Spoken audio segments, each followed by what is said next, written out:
Any comments by Department of Finance or LAO?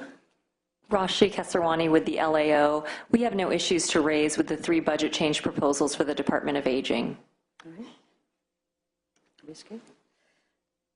Committee comments? All right.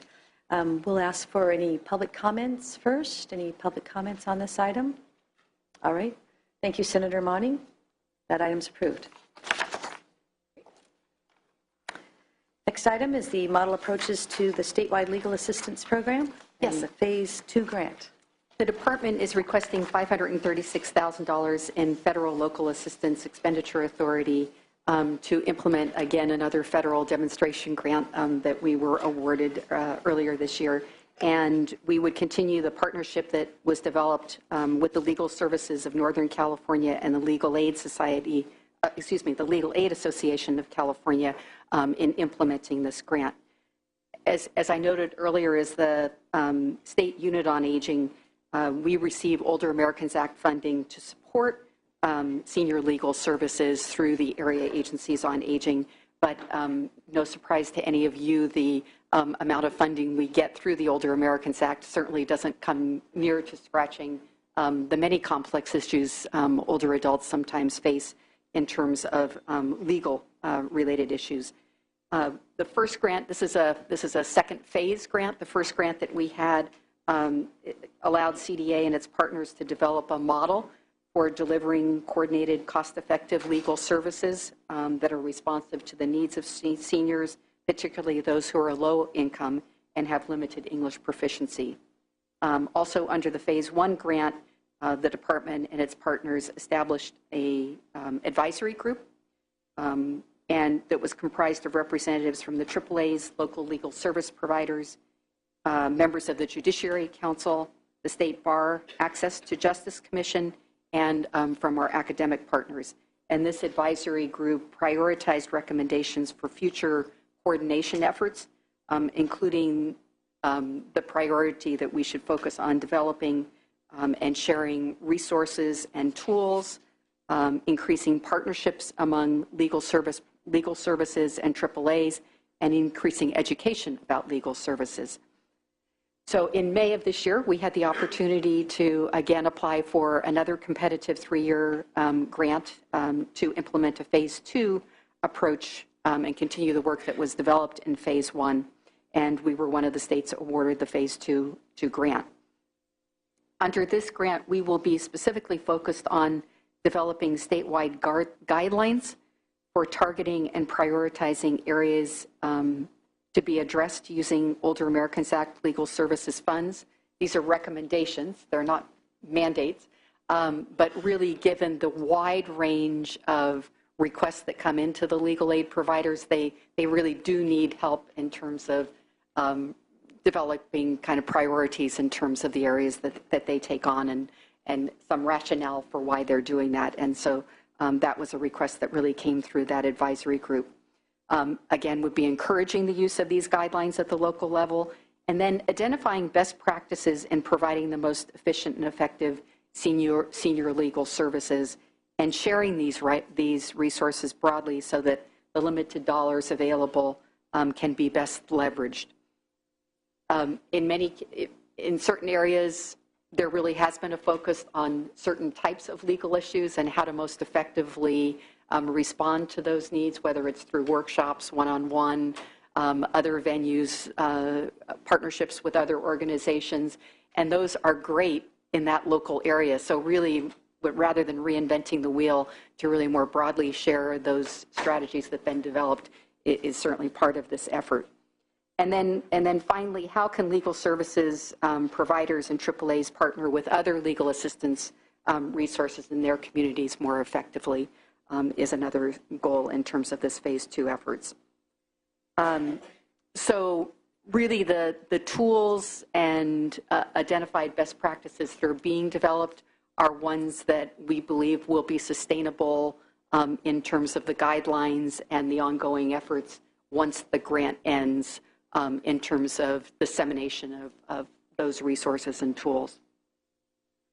And you asked in one of your questions about our ability to share the model approaches advisory group findings with the legislature, and we would be certainly happy to do that as we move forward. We have ongoing reports that are required to the federal government for the grants, but I think in terms of really bringing it into a format that's useful for you, we would be more than happy to do that.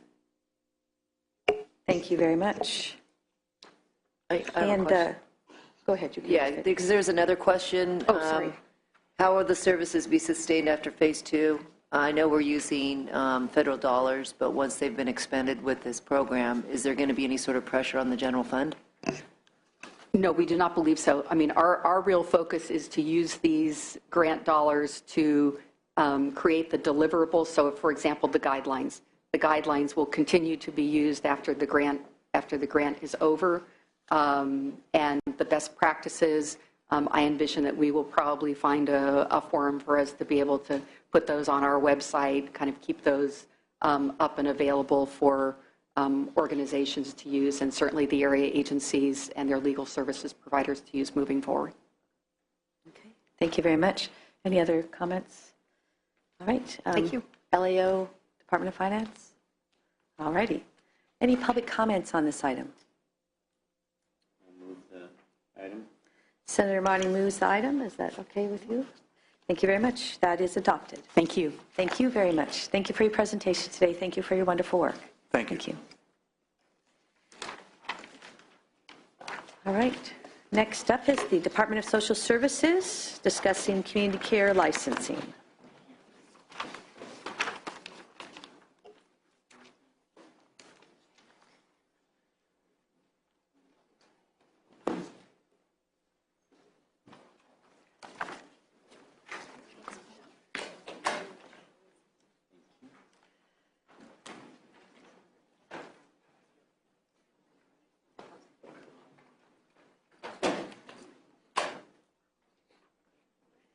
Good morning. We'd like to welcome Will Lightbourne, the Director of DSS, who will be presenting an overview on community care licensing and IHSS, and welcome to the rest of the testifiers. Thank you, Chair Corbett, Senator Monning, Senator Walters. Good morning. Will Lightbourne, Department of Social Services. Today, of course, you're going to be hearing presentations on the budgets of two of our divisions from the Department of Social Services, both community care licensing and Adult Programs Division, which includes both the SSI program and the IHSS program. What I'd like to do, if it's agreeable, is to sort of do a brief introduction to licensing, and then have our key deputies present on that, and then when our adult programs comes up, do an introduction to our IHSS budget proposal. That's fine. And with apologies, I do have to step away at about 1 o'clock for a drought task force meeting, but I'll remain at the table as much as I can for any questions you have. Thank you very much. While the substance of our presentation will be led on CCL by Pat Leary and Pam Dickfuss, I did want to sort of give a bit of background as to where the division has been and where we're going with it. Obviously, as you are aware, and appreciate the very good staff report on this, the licensing division has regulatory oversight over thousands of care facilities from the very youngest to the very oldest in California. And our staff are spread through regional offices from north to south. In 2012, the department began to observe obvious inconsistencies in practice in our regional offices. We saw cases that we weren't sure the outcomes were tracking to what we would have expected. And so we began a quality assurance review looking at practices in all of the care areas. And out of that, we developed the Quality Enhancement Program Improvement Plan, which we developed in concert with the Health and Human Service Agency and Department of Finance last year. We've completed that last September, and it was part of the governor's budget proposal. This was prior to a very highly publicized system failure at a residential care facility for the elderly, Valley Springs in Castro Valley, Senator Corbett's district. But that event pointed up almost point by point the sorts of issues we'd observed in terms of those inconsistencies and either lack of regulatory structure, or in our case, lack of clear procedures, training, et cetera. And so we've continued to work with within the administration and with stakeholders to look at how implementation of these structural systems, the infrastructure systems, training systems, quality control systems, can make the current regulatory environment more effective. We recognize that there are other considerations and certainly interest on the part of stakeholders to see different schedules and timetables and processes of inspection. Those aren't addressed in our proposal at this point, but I think that they're not inconsistent in any way with any other suggestions for that. With that, I'd like to turn it over to our Chief Deputy, Pat Leary, and our new Community Care Licensing Deputy, Pam Dickfuss. Pat Leary, Chief Deputy Director. I'm just going to very quickly pivot over to our new Deputy Director, Pam Dickfuss, who is on her 12th day as Deputy Director of Community Care Licensing, to give the division overview. Welcome. We'll all be kind. Thank you. Good morning, Madam Chair, members. My name is Pam Dickfuss, and I'm very excited about my new role as leading over the Community Care Licensing Division under the leadership of both Pat and Will, who are very engaged and supportive in the many challenging days ahead. In my role, I look forward to an increased focus on sustainable long-term areas of improvement and working very closely with our partnerships working in partnerships with our stakeholders to enhance the health and safety of all persons that are living in community care settings by quality improvement efforts and an effective and regulatory enforcement system. The CCL division is the second largest division in the Department of Social Services, and we coordinate statewide efforts for a safe environment for the children and adults who live their lives in these community settings, as well as a large portion of their time in the daycare facilities. The budget is approximately $101 million, comprised approximately of 30% general fund, 42% federal fund, and 28% special fund and reimbursement. The division has just over 1,000 employees, which includes 500 licensing program analysts and approximately 55 investigators who complete the inspections and complaint investigations. The field staff are spread statewide in 25 regional offices. And due to an aggressive recruitment campaign in the last year, 92% of their positions are currently filled, and we're hoping to actively recruit to fill the remaining positions, open positions. The division provides oversight, including ongoing inspections and complaint investigations, to approximately 65,700 senior and adult care, child care, and children's residential facilities statewide, and are responsible for complaint investigations to 10,000 certified family homes that are associated with the foster family agencies. In fiscal year 2012-13, the program completed approximately 94,000 visits and over 13,000 complaint investigations.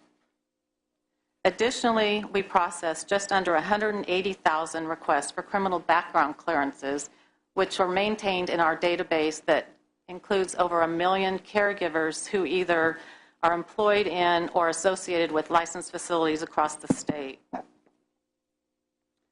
Since, as Pat said, this is only day 13 on my job, I am not yet proficient on all the historical detail, but I am open for questions, or I will pass it on to Pat. Thank you very much.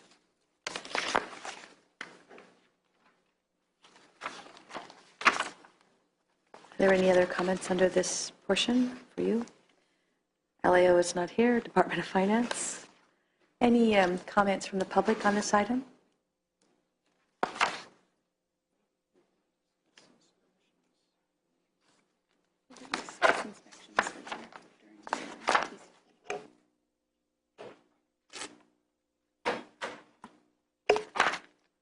There's going to be some discussion with regard to inspections a little later in your presentation. Is that correct? Yes. Okay. All right, no public comments. Then this is an information item. Let me just make sure all of our questions have been answered. And you're going to discuss kit analysis a little later We'll as be well? talking about that in the discussion Okay. on the budget proposal. Okay, that sounds good. Okay, thank you very much. That's an information item. We'll go on to the next. Our budget proposal on quality enhancement is a comprehensive proposal to try and address the issues the director mentioned in his discussion. Looking at the operational assessment of the department and looking at the resources that were currently there, we tried to identify places where we really needed to strengthen the foundation and the basis on which we provide our enforcement activities statewide. We really broke that down into three major categories. One was dealing with the evolution of assisted living and the change in assisted living as it has occurred and it is continuing to occur, and our ability to begin to get a handle on that. There has been a lot of discussion, a lot of concern over the change in assisted living over a number of years as more and more people want to age in place and more individuals are receiving medical care in outpatient settings, in their homes or in community settings. And the only fundamental difference many times at this stage in assisted living with certain medical conditions is just whether or not the facility staff is providing the care or whether the individual is getting care through their own practitioner, HMO, or other medical providers. We recognize that this is an area where we need to address it, and so we have several pieces of the proposal that deal with that. One is in creating a corporate accountability unit. The assisted living world has changed. There are a lot of major corporations involved with multiple sites. We've always looked at those sites on a site-by-site basis before, rather than looking at them as a whole and how they may operate. That's true of large facilities. It's also true of some of the small facilities who may have corporate ties to other linked facilities that we'd like to be able to look more at as a whole and how they're operating rather than just as a one-by-one kind of facility basis. We also need some additional medical expertise for both policy and field practice.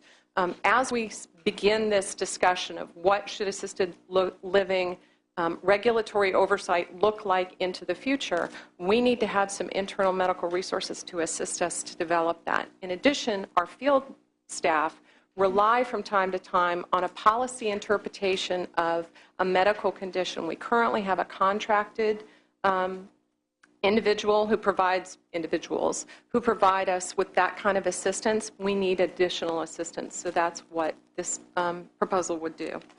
And finally, as we are increasing through SB 82 of last year, the number of facilities that will be provided for mental health conditions and individuals that have mental health conditions throughout the state, we're estimating that over 2,000 new facilities will need to be licensed in the coming year or two. We need some additional staff to assist with that so that it can happen as expeditiously and appropriately as possible. The second area of our BCP deals with strengthening enforcement. One of the things that we recognized very early on was our existing authority for civil penalties of limiting to $150 for even the most serious offenses was inadequate.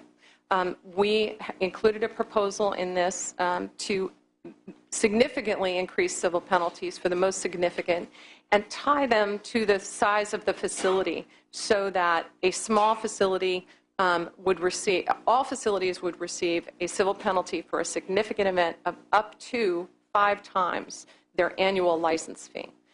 That will create some significant differences in how civil penalties are currently handled and how they are received in the field. If they are to be meaningful, they need to actually be of a meaningful size. So our proposal, again, takes them to up to 5 times the facility's annual license fee in certain circumstances. We're also looking to create a couple of efficiencies that will also help us to strengthen enforcement. One is to create a statewide hotline for complaints. The way complaints are currently handled is that at least 2 days a month, all of the field staff, the licensed program analysts that Ms. Dickfoss described, spend 2 days a month in the office responding to complaints, taking phone calls, looking at the mail and the emails that have come in, and addressing those, triaging those, and then assigning them out appropriately. As a result of that, we have 475 people doing that on a different basis. We had noted some inconsistencies in how those were handled. Complaints are our most important pieces of information because it really does give us real-time information about what's happening at a facility. Given our current inspection protocols, we rely very heavily on complaints that people that are in the facilities, residents, family members, staff, other personnel who come into the facility, that if they see something, are alerting us to that so we can get out and investigate it. So the appropriate handling and triaging of those cases is absolutely critical. Also creating a higher profile for the public to know who to call. If we're going to rely on individuals to do that, we have to make it easy for them so that they understand that this is how you get through. This is how you do this. We had a situation last year in Davis where there had been a number of phone calls to police to a facility, regarding the activities of a facility, but no phone calls to the department to have that. Had we had, looking back, had we had a more widely publicized, could it have been different? Could we have heard about that sooner? That's our intent, is to create that ability to do that. We also believe there is benefit to creating a centralized applications unit. Similar to how complaints are handled, the licensed program analysts also handle applications for new facilities as well as visiting and doing complaint investigations on existing facilities. We're proposing for adult and senior care that we would centralize our applications process. The applications process in adult and senior care, and particularly in assisted living, is a very paperwork-intensive process. In addition to making sure that fire clearances are in place and that physical plant is the way that it ought to be, a plan of operation is required for every single facility, and it's specific to that facility that in great detail goes through exactly how they plan to operate, what services they plan to provide, how they plan to provide them. These are very frequently phone book-sized plans of operation. It takes a lot of work and expertise sort of back and forth between the licensed program analyst and the facility to get these through. It can take several months at a time in order to kind of get the back and forth that's required. It's important to have that right because that document is what the licensing analysts hold the facility to. You said you were going to follow this plan of operation, and you have requirements in here that you say you're going to do. An incident happens, you did not follow those. So we hold people accountable to what goes into those. Creating a centralized unit would allow the LPAs who are currently in the field to spend more time in the field rather than engaging in this paperwork-intensive process. In addition, for those that are trying to license multiple sites at a time, they would talk to the same person rather than to multiple people and with multiple interpretations and, perhaps different answers to questions. Consistency is always really critical in this arena. So we believe that we're going to create efficiencies. We're going to be able to speed the time it takes to get an application processed, but we're also going to be able to do it thoroughly and consistently. In addition to those, we want to add some additional assistance in our investigations unit. Currently, our investigations unit is certified peace officers.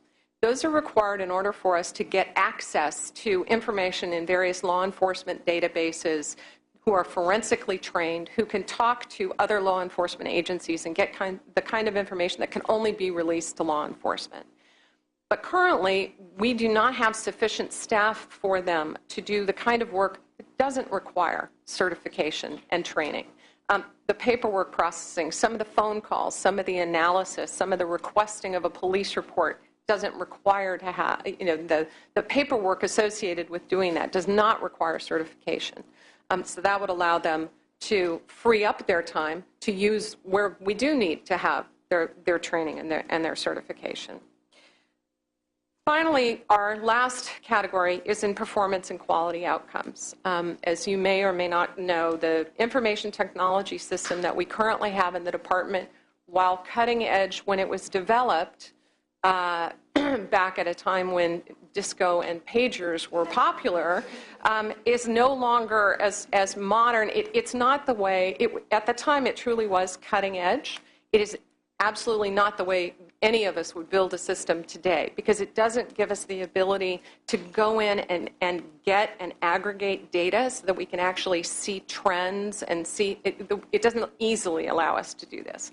It is really intended for field staff, sort of at the front end, at the facility level, to be able to look at a facility and take notes and have all the information that they need.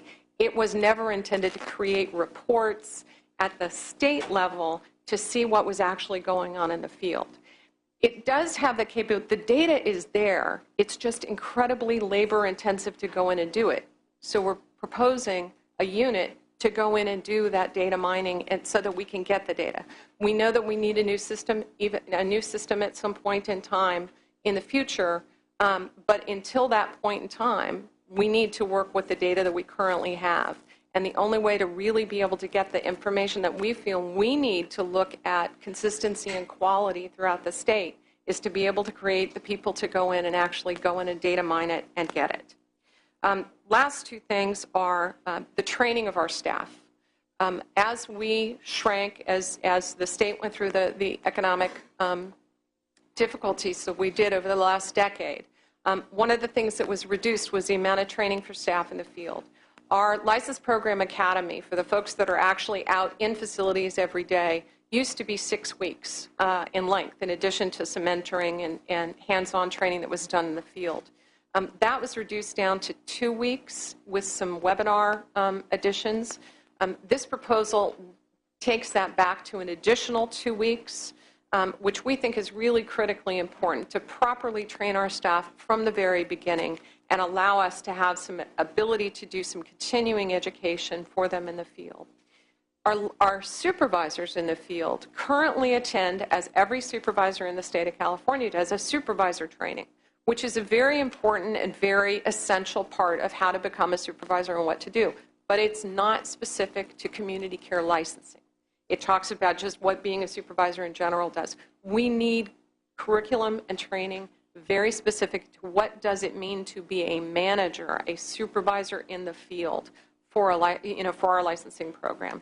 Similarly, our regional managers, who we hold accountable in these offices, 25 offices throughout the state, there is no consistent curriculum that trains them on what it means to be a regional manager and what the expectations are and the tools that will be needed in order for them to perform their jobs. So we want to create that so we are getting consistent, strong, evidence-based learning that can be put in place throughout the state that has been lacking over the last few years. The questions that are sort of laid out here, I want to address a couple of them. And first, let's talk about the inspection frequency and whether or not this addresses. As the director sort of lined out, this came out of our own operational assessment of what do we absolutely need to do for areas where we know we've identified weaknesses. Some of them will result in additional inspections. Freeing up the staff time by creating the centralized units so that they're not processing all the paperwork or they're not handling just the complaint visits will have the ability to do that.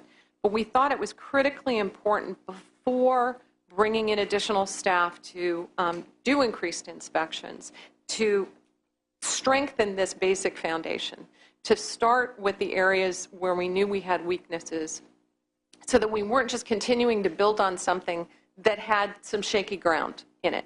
And so there was not included in a proposal the changing of the protocols, which are currently at least once every 5 years for most facilities, with a couple of exceptions, but it's generally at least once every 5 years. There's a random requirement of 30% per year. There's a random sample that 30% of every facility, so a facility isn't sure that if they've been visited once, they're not going to be seen again for 5 years. In any given year, there's a 30% opportunity that they may get another inspection.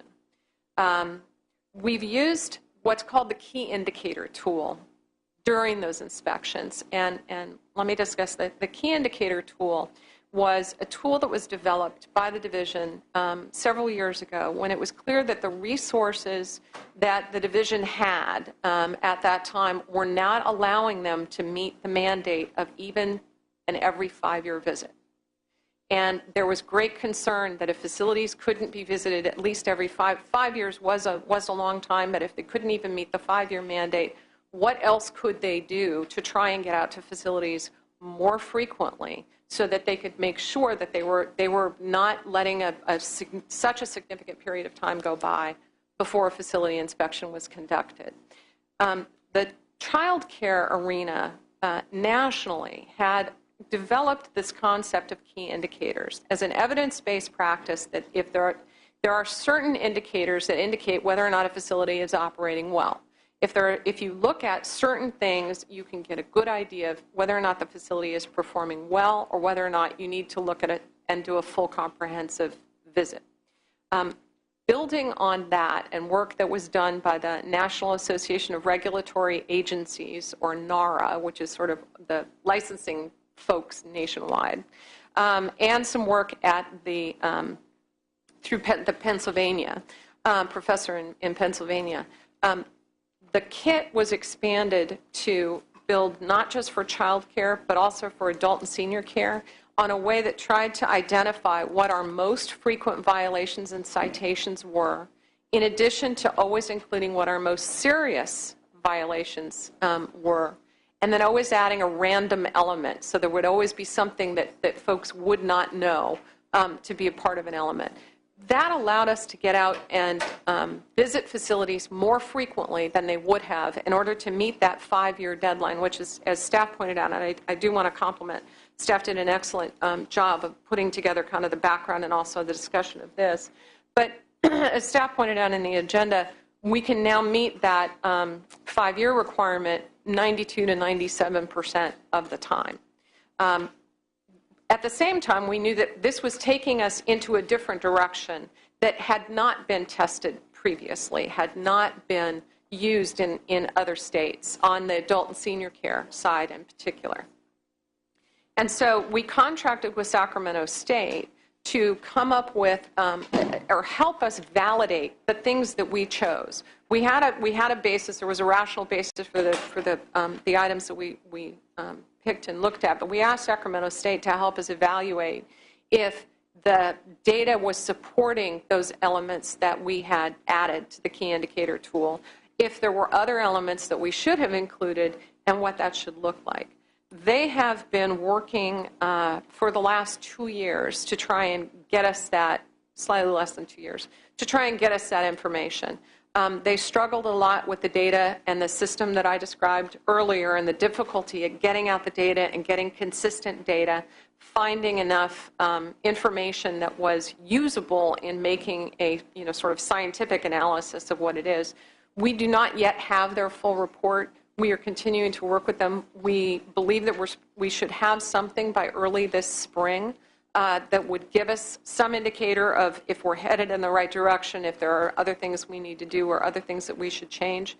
We did extend their contract deadline till the end of the year to make sure that we could get this work and get it completed. But for the moment, the use of the key indicator tool, which is used in most inspections, the key indicator is always used as a risk assessment tool. If there is anything that comes to the analyst's attention who is out in the facility looking at the key indicator, if they see 2 serious violations or any other reason, they can immediately trigger a comprehensive visit. And on average, for all of our facilities, that happens about 7% of the time. In certain kinds of facilities, it's more often. In adult and senior care, it is more often than that. It could be as high as 25 to 30% of the time.